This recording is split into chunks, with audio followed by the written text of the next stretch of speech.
আসসালামু আলাইকুম, কি অবস্থা সবার? আশা করছি তোমরা সকলে ভালো আছো। সিনেশো বাংলা অ্যানিমেশনে তোমাদের স্বাগতম। আজকে আমরা 2026 সালে মুক্তি পাওয়া সাইফাই এবং কমেডি অ্যানিমেশন হপার্স এক্সপ্লেন করব। কিভাবে প্রাণীগুলো তাদের পরিবেশ বাঁচায় আর সেটা করতে গিয়ে কি কি মজার ঘটনা ঘটে তার সবই থাকছে এই ভিডিওতে। শেষ পর্যন্ত ভিডিওর সাথে থাকার জন্য অনুরোধ করা হলো। চ্যানেলে নতুন হয়ে থাকলে সাবস্ক্রাইব করতে ভুলিও না। So without any further delay let's get started our today's video. মুভির শুরুতে আমাদের একটা ছোট্ট মেয়েকে দেখানো হয় যার নাম হলো ম্যাবেল। সে তার স্কুল থেকে ব্যাঙ, কচ্ছপ সহ আরো অনেক প্রাণী তার ব্যাগে করে নিয়ে যাচ্ছিল, কারণ সে প্রাণী খুব বেশি ভালোবাসে। এতই ভালোবাসে যে সে তাদের বন্দি থাকা দেখতে পারে না, আর তাই তাদেরকে রেস্কিউ করার জন্য ব্যাগে তুলে নিয়ে যেতে লাগে। কিন্তু সে যখন স্কুল থেকে বের হচ্ছিল তখন তার স্যার ম্যাম এগুলো দেখে ফেলে আর সাথে সাথে তাকে এগুলো থেকে আটকায়। ম্যাবেল এর আগেও এই সেম কাজগুলো করেছিল, তাই তার টিচাররা ম্যাবেলের মাকে কল করে নালিশ দিয়ে দেয়। আর ম্যাবেলের মা এই বিষয়টি নিয়ে খুব রাগারাগি করে, ম্যাবেলকে অনেক কথা শোনায় আর অনেক কিছু বোঝায়। এগুলো বলতে বলতে ম্যাবেলকে তার নানির কাছে রেখে সে কাজে চলে যায়। কিন্তু মায়ের কাছ থেকে ঝাড়ি খেয়ে আর প্রাণীগুলোকে রেস্কিউ করতে না পেরে ম্যাবেলের মন খুব খারাপ হয়। এজন্য সে একা একা গাছে উঠে বসে থাকে। তখন সেখানে ম্যাবেলের নানি আসে আর ম্যাবেলকে বলে, খুব বেশি রাগ হয়েছে, আচ্ছা চলো তোমাকে কিছু দেখাই। ম্যাবেল তো যাবেই না, কিন্তু তার নানির জোরাজুরিতে সে তার নানির সাথে যায়। ম্যাবেলের নানি ম্যাবেলকে একটি পুকুরের কাছে নিয়ে যায় আর বলে, জানো ম্যাবেল, আমি যখন ছোট ছিলাম তখন থেকে আমি এখানে আসি। আমার মন খারাপ থাকলেই আমি এই পুকুরের কাছে এসে বসে থাকতাম আর আমার মন ভালো হয়ে যেত। এখন আমি তোমাকে একটা টিপ শিখিয়ে দিয়ে আসো। চোখ বন্ধ করে একটা দীর্ঘ নিঃশ্বাস নাও আর মন দিয়ে এই পুকুর পাড়ের শব্দ শুনতে থাকো। বাচ্চা ম্যাবেল তার নানির বলা মতো করে আর সে শুনতেও পায়, আর সে এগুলো শুনে অনেক খুশি হয়ে যায়। এরপর থেকে ম্যাবেল তার নানির কাছেই থাকতে শুরু করে। আর আমাদের এটাও দেখানো হয় ম্যাবেলের নানি ঠিক ম্যাবেলের মতোই, না কি করলাম, উল্টো বলে ফেলছি হয়তো। যাই হোক, সে নিজেও প্রাণী প্রেমিক বা নেচার প্রেমিক, যেটা বলো সেটাই। এরপর আমাদের প্রেজেন্ট ডে দেখানো হয়, অর্থাৎ ম্যাবেল এখন বড় হয়ে গিয়েছে, মানে 19 বছরে পা দিয়েছে আর কি। সে কলেজেও ভর্তি হয়েছে। তার কলেজের নাম বিভারটন ইউনিভার্সিটি। সে পড়াশোনার পাশাপাশি তার নানির রেখে যাওয়া সেই জায়গাটার দেখাশোনা করে। কিন্তু এখান থেকেই কাহিনী শুরু হয়। ম্যাবেল যে শহরে থাকে, অর্থাৎ সেই শহরের মেয়র, যার নাম হচ্ছে জেরি, সে একটা ফ্লাইওভার বানানোর জন্য প্রকল্প শুরু করে। আর এই ফ্লাইওভারের অংশ বিশেষ হিসেবে একটা পিলার বিল্ড করতে হবে সেই জায়গায়, যেটা ম্যাবেলের নানি ছোটবেলায় ম্যাবেলকে দিয়েছিল। এখন ম্যাবেল তো এই জায়গায় এই কাজ কখনোই করতে দিবে না, আর এই জন্য সে কাজে এসে বাধা দেয়। তখনই সেখানে এন্ট্রি হয় মেয়রের। সে খুব ভাব নিয়ে এসে ম্যাবেলের সাথে ঝগড়াই শুরু করে দেয়। আসলে ম্যাবেল আর মেয়র জেরি এই ড্যাম ভাঙা নিয়ে সারাদিন শুধু ঝগড়াই করে, প্রতিদিনের মতো আজকেও লেগেছে। যাই হোক, ম্যাবেল বলে, যতক্ষণ আমি এখানে আছি ততক্ষণ এই ড্যাম ভাঙতে দিব না। মেয়র তখন পুলিশ ডেকে ম্যাবেলকে সেখান থেকে সরিয়ে দেয় আর ম্যাবেলকে বলে, বিভার্টন শহর থেকে যদি একজন কেউ খুঁজে বের করতে পারো যে আমার কাজে একমত না, তাহলে আমি এই ফ্লাইওভারের কাজ বন্ধ করে দিব। আর সাথে সেই ড্যামটা উড়িয়ে দেয়। ম্যাবেল এত বড় সুযোগ হাতছাড়া করতে চায় না, সেও তার কাজে লেগে যায়। কিন্তু বিভার্টন শহরে কেউই মেয়রের বিরুদ্ধে কোনো কথা বলতে রাজি হয় না। সবাই মেয়রের সব কাজের জন্যই খুশি ছিল। এজন্য ম্যাবেল মন খারাপ করে সেখান থেকে বাসায় ফিরে যায়। বাসায় গিয়ে সে টিভিতে নিউজ দেখছিল, তখন সে দেখে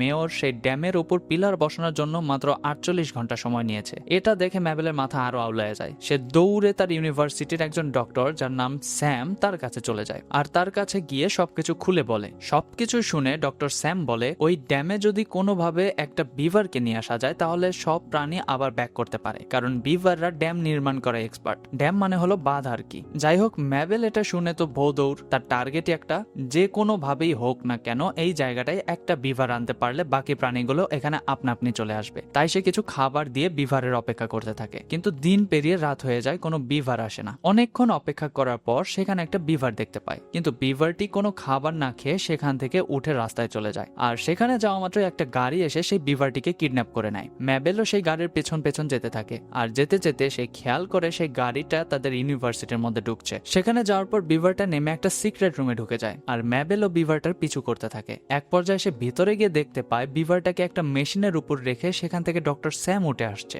এটা দেখে ম্যাবেল বুঝে নেয় ডক্টর স্যাম প্রাণীদের কিডন্যাপ করে মেরে ফেলছে। কিন্তু ডক্টর স্যাম ম্যাবেলকে বুঝিয়ে বলে, আসলে এই প্রজেক্টের নাম হচ্ছে হপার প্রজেক্ট। প্রাণীদের ভাষা বুঝতে হলে আগে নিজেদের প্রাণী সাজতে হবে। আর এই প্রচেষ্টায় আমি অনেকদিন ধরেই কাজ করছিলাম, কিন্তু সফল হচ্ছিলাম না। অনেকবার ব্যর্থ হবার পরে আমি ফাইনালি একটা রোবোটিক বিভার বানিয়ে নেই, যেটার মাধ্যমে আমি প্রাণীদের সাথে মিশতে পারি আর তাদের ভাষাও বুঝতে পারি। এটা শুনে ম্যাবেলের মাথায় ইনস্ট্যান্ট একটা আইডিয়া কাজ করে। সে বলে, কেননা আমরা যদি এই হপার্স প্রজেক্ট দিয়ে প্রাণীগুলোকে আবার ড্যামে ফেরত নিয়ে আসি তাহলেই তো হয়। কথা সত্য, কিন্তু সাক্ষী দুর্বল। ডক্টর স্যাম এটা শুনে পুরাই তার বিপক্ষে চলে যায়, কিন্তু ম্যাবেলও নাছোড়বান্দা, সেও জোরপূর্বক সেই রোবোটিক বিভারের মধ্যে চলে যায়। ডক্টর স্যাম তাকে বহু আটকানোর চেষ্টা করেও পারে না। ম্যাবেল ভেঙে চুরে বাইরে এসে লুকিয়ে পড়ে। ঠিক তখনই তাকে তাকে একটা পেঁচা ধরে নিয়ে যায় খাওয়ার জন্য, আর ম্যাবেল কোনো রকমে সেটা থেকে ছাড়া পেয়ে একটা জঙ্গলের মধ্যে পড়ে যায়। পরের দিন ম্যাবেলের জ্ঞান ফিরলে দেখে সে ফড়িং, পাখি, খরগোশ, হরিণ সবার সাথে কথা বলতেও পারছে, আবার কথা শুনতেও পাচ্ছে। সে অযথা সময় নষ্ট না করে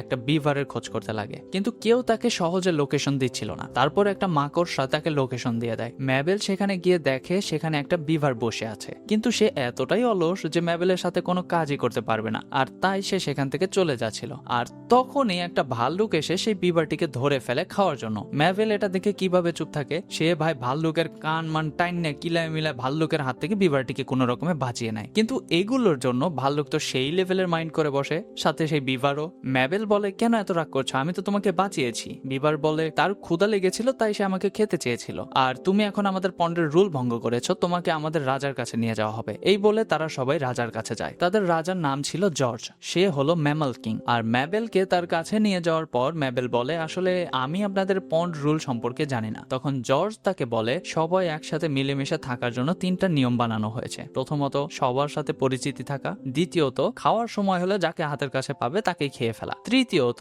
সবাই মিলেমিশে থাকা। তো এগুলো শুনে ম্যাবেল বলে, আমি তোমার সাথে একটু আলাদাভাবে কথা বলতে চাই। জর্জ তো ভেবেই নেয় যে ম্যাবেল হয়তো তাকে প্রপোজ করতে চলেছে, তাই সে ম্যাবেলকে ঠিক কিছুটা এইভাবে বলে, দেখো আমি তোমার অনেক বড়, আমি কাজকেই বিয়ে করে নিয়েছি, তাই আমি তোমাকে বিয়ে করতে পারবো না। তখন ম্যাবেল বলে, আরে বুইড়া বেটা থাম, আমি চাই তোমরা সবাই আবার ওই ড্যামটিতে ফিরে চলো। কিন্তু জর্জ বলে, ওইখানে আর কেউই থাকতে চায় না, কারণ সেখানে অনেক সাউন্ড হয়, আর সেই সাউন্ড শোনানোর জন্য ম্যাবেলকে তারা সবাই সেখানে নিয়ে যায়। ম্যাবেল খেয়াল করে একটা গাছের উপরে বক্স লাগিয়ে শব্দ দূষণ করছে, আর তাই সে সেটাকে ভেঙে গুড়িয়ে দেয়। এতে বাকিরাও খুশি হয়ে যায়, আর আস্তে আস্তে সব প্রাণী আবার সেখানে ব্যাক করে। তারা সবাই একসাথে সেই ড্যাম আবার নির্মাণ করে। ম্যাবেলের এত সুন্দর বুদ্ধি দেখে ম্যামল কিং ম্যাবেলকে রাজার পরামর্শদাতা বানাতে চায়। তোমরা যারা Korean romantic, comedy, sad, business proposal type series দেখতে ভালোবাসো, তারা চাইলে আমাদের এই চ্যানেলটি একবার ঘুরে আসতে পারো, কারণ এখানে আমরা প্রত্যেক সপ্তাহে কিউট কিউট লাভ স্টোরি আর কমেডি মিক্স ড্রামা আপলোড করে থাকি। আর ডেসক্রিপশন বক্সে লিংক দেয়াই আছে, তাড়াতাড়ি গিয়ে দেখে আসো। তারপর তারা যখন বসে সময় কাটাচ্ছিল, তখন বিকট একটা আওয়াজ শুনতে পায়। তারা দেখে একটা বিভার ভয়ে জোরে তাদের দিকে এগিয়ে আসছে। তাদের কাছে এসে বলে, ড্যাম ড্যাম উড়িয়ে দিয়েছে, আর অনেক গাছ নিয়ে এসেছে। গাছ মানে হলো সেই সাউন্ড বক্সের গাছ আর কি। যাই হোক, এগুলো শুনে ম্যাবেল মেয়রের উপর খুব রেগে যায়। তখনই সে খেয়াল করে বাকি সব প্রাণী আবার সেখান থেকে চলে যাচ্ছে। এটা দেখে ম্যাবেল জর্জকে বলে, তুমি না বলেছিলে তোমাদের কাউন্সিল আছে, সেটার ব্যবস্থা করো। জর্জ বলে, তুমি কি রাজার পরামর্শদাতা হিসেবে বলছো? ম্যাবেল কোনো উপায় না পেয়ে হ্যাঁ বলে দেয়, আর তখন তারা কাউন্সিলের ব্যবস্থা করে। একে একে সব রাজারা হাজির হচ্ছিল, আর এক একজনের সে কি এন্ট্রি রে ভাই। হাঁসের রাজা, মাছের রানী, সাপের রানী, ব্যাঙের রাজা, প্রজাপতির রানী সবাই এসে উপস্থিত হয়, আর তারপর তাদের সংসদের কার্যক্রম শুরু হয়। ম্যামল কিং বলে, মানুষেরা আমাদের শান্তিতে থাকতে দিচ্ছে না, তাই আমি চাই আপনারা আমাদের সাহায্য করুন। কিন্তু সবাই এটাতে না করে দিয়ে চলে যেতে নেয়। আর তখন এই ম্যাবেল তাদেরকে বলে, এটা শুধু ম্যামল কিংদের সমস্যা না, এটা সবারই সমস্যা। একসময় প্রজাপতির রানী সাহায্য করবে বলে জানায়, আর সে বলে মানুষের রাজাকে পিষে ফেলতে, মানে মেরে ফেলবে আর কি। এটা শুনে ম্যামল কিং বলে, আমি এটাতে একমত না। কিন্তু এবার রানী রেগে যায় আর ম্যাবেলের মুখে মারতে থাকে। স্বাভাবিকভাবেই মশা বা মাছি মুখের কাছে আসতে যে চড়টা আমরা দেই না, ঠিক সেই কাজটা করেছে ম্যাবেল। আর ওই ভরা সংসদে একজন সংসদ সদস্যরে অমনের ল্যাটকায় দেওয়ার জন্য সব রাজার সৈন্যরা তাদের পিষে ফেলতে বলে। ম্যাবেল আর জর্জ কোনো রকমে সেখান থেকে পালিয়ে যায়, আর প্রজাপতির রানীর মৃত্যুর জন্য প্রজাপতির বাচ্চা রাজা হয়ে যায়। তার নাম হলো টাইটাস। কিন্তু এই সব কাজের জন্য ম্যাবেলের উপরে জর্জ খুব রেগে যায়, কিন্তু ম্যাবেল তার মন থেকে সবকিছু তাকে খুলে বলার কারণে সে আবার ম্যাবেলের সাথে কাজ করতে রাজি হয়ে যায়। আর তার সাথে সেই ভাল্লুক, বিড়াল আর টিকটিকি না গিরগিটি আল্লাহ জানে, তারাও সাহায্য করতে রাজি হয়ে যায়। তো তাদের প্ল্যান হলো, তারা যে করেই হোক না কেন মেয়র জেরিকে মেরে ফেলা থেকে বাঁচাবে। এতে জেরি নিজের ভুল বুঝতে পারবে, আর সে ফ্লাইওভারের কাজ বন্ধ করে দেবে, তাতে অন্য রাজারাও আর তাকে মারবে না। এরপর সিন শিফট হয়, আর আমাদের মেয়রকে দেখানো হয়। আজকে তার একটা অকেশন থাকায় সেটার জন্য সে রেডি হয়ে বাসা থেকে বের হয়, কিন্তু গাড়িতে উঠেই দেখে সেখানে একটা বিভার বসে আছে। বিভারটা সোজা মেয়রের পকেট থেকে তার ফোন বের করে ম্যাবেলকে দিয়ে দেয়, আর ম্যাবেল টেক্সট টু ভয়েসের মাধ্যমে জেরিকে বলে ড্যামের কাছে যেতে, না হলে তার জীবন বিপদের মধ্যে আছে। তারা যেতে যেতে দেখে অনেকগুলো পাখি তাদের ফলো করছে। এটা দেখার সময় মেয়র চালাকি করে গাড়ির জানালা খুলে দেয়, এতে করে ম্যাবেল বাদে সবাই কার থেকে বেরিয়ে যায়। কিন্তু ভাল্লুক এসে তাদের বাঁচিয়ে নেয় আর মেয়রের পিছু করতে থাকে। ঠিক তখনই সেখানে ডক্টর স্যামও চলে আসে ম্যাবেলকে ধরার জন্য। আর তখন তারা খেয়াল করে যে পাখিগুলো পানির ভেতর থেকে একটা বিশাল শার্ককে হাওয়ায় ভাসিয়ে নিয়ে আসছে মেয়রকে মারার জন্য। এদিকে মেয়র তো ম্যাবেলের কথা বুঝবে না। এখন প্রশ্ন হলো যে ডক্টর স্যাম কিভাবে তাহলে ম্যাবেলের ভাষা বুঝতে পারে? আসলে ডক্টর স্যামের কাছে একটা ট্রান্সমিটার আছে, যেটার মাধ্যমে সে সকল প্রাণীদের প্রাণীদের ভাষাই বুঝতে পারে। তো ম্যাবেল সেই ট্রান্সমিটারটা মেয়রের কানে লাগিয়ে দেয় আর বলে, জেরি আমি ম্যাবেল। এটা শুনে জেরি স্টিয়ারিং ছেড়ে দিয়ে বলে, ও তার মানে আমি স্বপ্ন দেখছি এখন, কিন্তু এটা তো বাস্তব ছিল। তাই ম্যাবেল স্টিয়ারিং ঘুরিয়ে শার্কটাকে তাদের পিছু থেকে ছাড়িয়ে নেয় আর তারপর মেয়রকে বলে, আমরা তোমার পক্ষে আছি, শার্কদের পক্ষে না, আমরা তোমাকে বাঁচাতে এসেছি। তখন জেরি বলে, আচ্ছা বলো তাহলে আমাকে কি করতে হবে? ম্যাবেল বলে, ফ্লাইওভারের কাজ বন্ধ করে দাও। কিন্তু মেয়র সেটাতে কোনোভাবে রাজি হয় না। আর তখনই সেখানে ডক্টর স্যাম চলে আসে আর ম্যাবেলকে তার আসল বডিতে ট্রান্সফার করে দেয়। এরপর ম্যাবেল অজ্ঞান হয়ে যায়। এরপর ম্যাবেলের যখন জ্ঞান ফেরে তখন ম্যাবেল দেখে মেয়র আর সে বাধা। একটু পরে সেখানে ডক্টর স্যাম আসে, কিন্তু কোনো কথা বলে না, শুধু মেয়রের মুখের মাপ নিয়ে সেখান থেকে চলে যায়। আর তখন ম্যাবেল বুঝতে পারে তারা সবাই কিডন্যাপ হয়েছে। আর কিছুক্ষণ পর সেখানে সেই প্রজাপতির বাচ্চা যে ছিল সেটা পূর্ণাঙ্গ প্রজাপতিতে রূপান্তর হয়। আর হপার প্রজেক্টের মাধ্যমে তাকে একটা রোবট মানুষের বডিতে ট্রান্সফার করা হয়, যেটা দেখতে হুবহু মেয়র জেরির মতো। তাদের সাথে জর্জও আছে। যাই হোক, তাদের সাথে জর্জও আছে।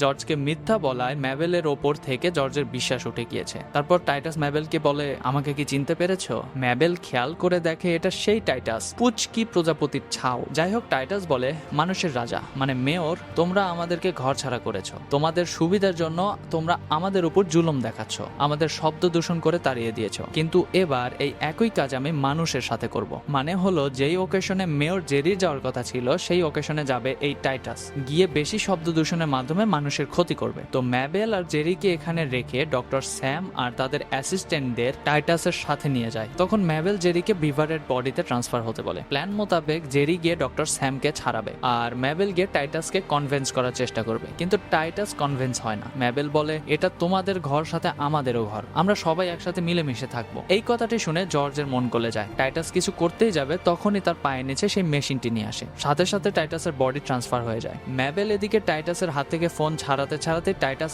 আবার রোবটের বডিতে চলে আসে আর তারা দুজন ফোন নিয়ে টানাটানি করতে করতে ফোন গাছে থাকা সেই বক্সের উপরে চলে যায়। রোবট মেয়র তো দৌড়, পেছন পেছন ম্যাবেলও যায় আর গাছে ওঠার পর টাইটাসের মাস্ক খুলে ফেলে। এতে করে আর ফোন আনলক হয় না। তখনই টাইটাস রাগে বলতে থাকে, আমি সবাইকে পিষে ফেলবো, সাপ, ব্যাং, হাঁস, মাছ সবাইকেই, কারণ কেউ যেন আমাদের উপর আর দাপট দেখাতে না পারে। এগুলো শুনে বাকি রাজাদের মন ঘুরে যায় আর সেই গাছ ভেঙে নিচে পড়ে রোবট ব্লাস্ট হয়ে সেখানে আগুন লেগে যায়। এদিকে টাইটাস প্রজাপতিতে আবার ব্যাক করে আর ব্যাং তাকে খেয়ে নেয়। জর্জ ম্যাবেলকে সাহায্য করতে গিয়ে নিজেই আহত হয় আর ম্যাবেল তাকে নিয়ে সেই সংসদের সেখানে চলে যায়। তারা খেয়াল করে আগুন শহরের দিকে যাচ্ছে, কিন্তু কোনোভাবে আগুন নিয়ন্ত্রণ করতে পারছে না। তখন জর্জ সিদ্ধান্ত নেয় তাদের এই লাস্ট ড্যাম তারা এটা ভেঙে ফেলবে, আর তাই করে। কিন্তু ড্যামটি অনেক বড় ছিল আর একা একা পারছিল না। তখনই সেখানে অন্য রাজারাও চলে আসে, সবাই একসাথে সাহায্য করার জন্য ড্যাম ভেঙে যায় আর তারা আগুন নিভাতেও সফল হয়। জেরি তার ভুল বুঝতে পারে, তাই সে তার ফ্লাইওভারের কাজ বন্ধ করে দেয়। সবাই মিলে মিশে তাদের শহর আর জঙ্গল ঠিক করতে থাকে। এরপর অনেক দিন কেটে যায়। ইলিগাল আর সিক্রেট ভাবে হপার্স প্রজেক্ট চালানোর জন্য সেটাকে ব্যান করে দেওয়া হয় আর ডক্টর স্যাম ম্যাবেলকে তার সাথে কাজে নিয়ে নেয়। ম্যাবেলও তার নানিকে দেয়া কথা রক্ষা করতে পেরেছে